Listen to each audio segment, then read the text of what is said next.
Every great civilization believes it stands alone, a singular monument of destiny. But what if all the grand, terrible, beautiful chapters of human history, from the quiet prayers of a Celtic monk in the 11th century to the deafening roar of a rocket in the 20th, were merely threads woven by the same singular hand? Not the hand of a god, but the hand of knowledge, passed down, lost, and rediscovered, shaping the world you live in now in ways you cannot possibly imagine. The Whispers of Ash and Parchment, c. 1070 to 1250. The world, in the year of our Lord 1075, was heavy with the silence of lost things. In the West, Europe was a patchwork of petty kingdoms, its great Roman skeleton bleached by 1,000 years of wind and rain.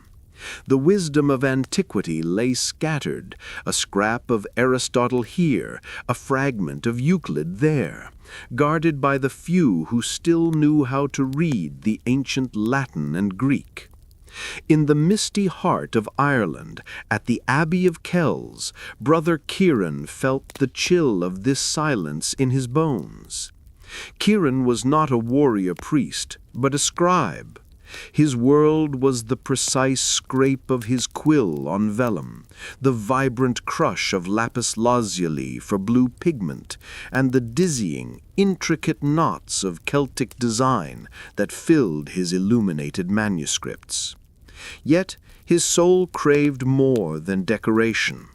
He had heard whispers from merchants passing through the port of Dublin, tales of a golden age far to the east and south, where scholars still spoke the tongue of the Greeks and possessed books that treated the earth not as a flat disk, but a perfect sphere.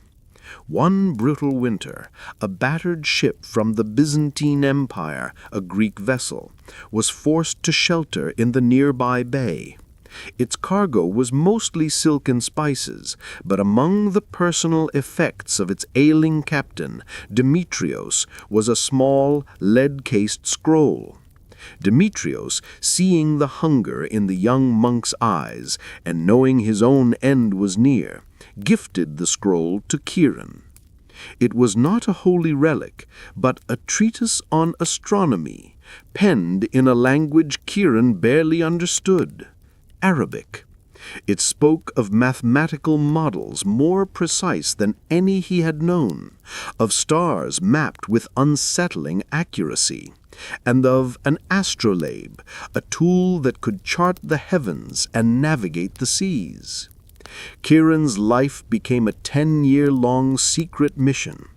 He befriended a Syrian trader, a man named Jamil, who spoke the lingua franca of the Mediterranean and knew the language of the script.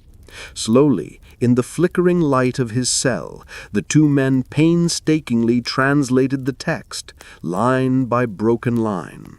The document was a copy of an older work, itself a translation of Ptolemy, annotated by a Persian polymath.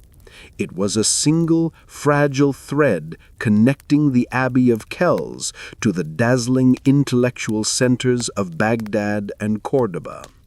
The knowledge was intoxicating, dangerous.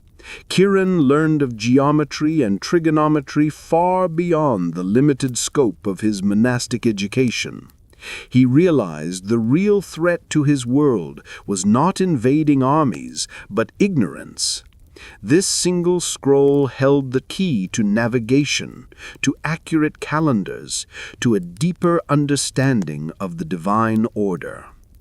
By 1250, the Church, spurred by returning crusaders and merchants like Jamil, began to crave this forbidden knowledge. Universities were forming in Paris, Oxford, and Bologna. Kieran, now an old man, was summoned to the burgeoning center of scholastic thought in Toledo, Spain, where Christian, Muslim, and Jewish scholars were furiously translating Arabic texts into Latin. He brought his scroll, his life's work, and an almost fanatical zeal. He presented the treatise, its annotations now fully understood. It was one small part of a great flood of forgotten learning, the foundational math and science that would eventually fuel the Renaissance and the age of exploration. The astrolabe it described, which he had helped build from crude drawings, would soon point Columbus west and Da Gama east.